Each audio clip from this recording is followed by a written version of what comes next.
आदिवासी मतलब वो व्यक्ति जो इस धरती पे सबसे पहले आया था। आपका जो इतिहास है उसको मिटाया जा रहा है। आदिवासी और वनवासी में आप फर्क जानते हो? फर्क कोई जानता है? आपका जो इतिहास है उसको मिटाया जा रहा है, आपकी जमीन छीनी जा रही है। आदिवासी मतलब पिछले साल ये क्या है? नीतीश कुमार। हाँ, पिछले साल कन्याकुमारी से कश्मीर हमने भारत जोड़ो यात्रा की। देश के लोगों को जोड़ने के लिए, सब धर्मों को, भाषाओं को, प्रदेशों को, जातों को एक साथ करने के लिए हमने भारत जोड़ो यात्रा की और बहुत सक्सेसफुल यात्रा रही।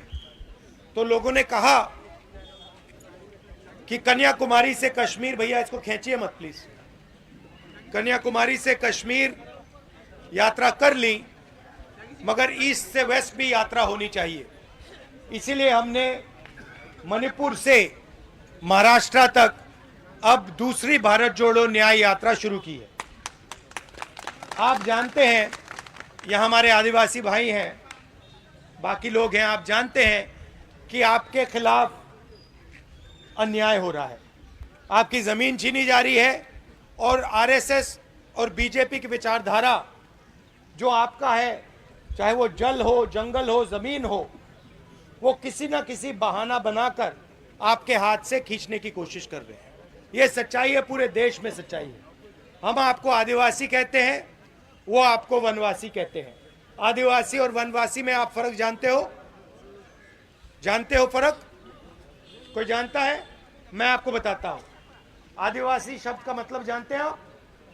आदिवासी मतलब जो सबसे पहले नागरिक था। वो व्यक्ति जो इस धरती पे सबसे पहले आया था, वो आप लोग हो।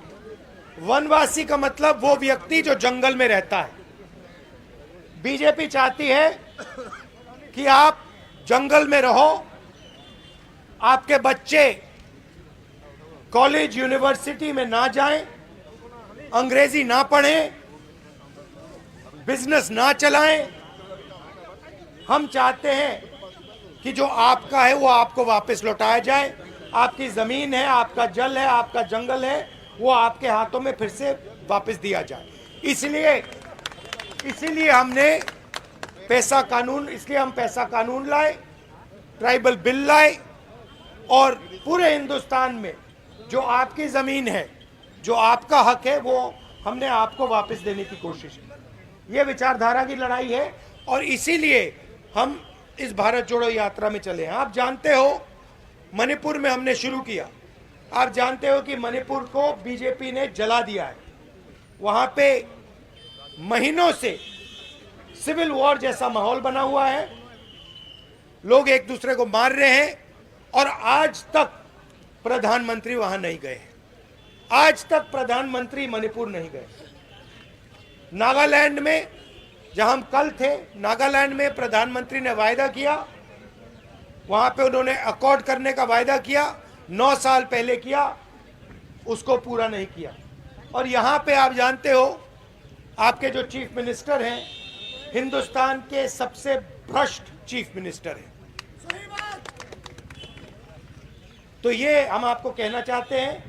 आप यहां आए, आपने इतने प्यार से हमारी बात सुनी, इसके लिए दिल से आपको धन्यवाद। नमस्कार, जय हिंद।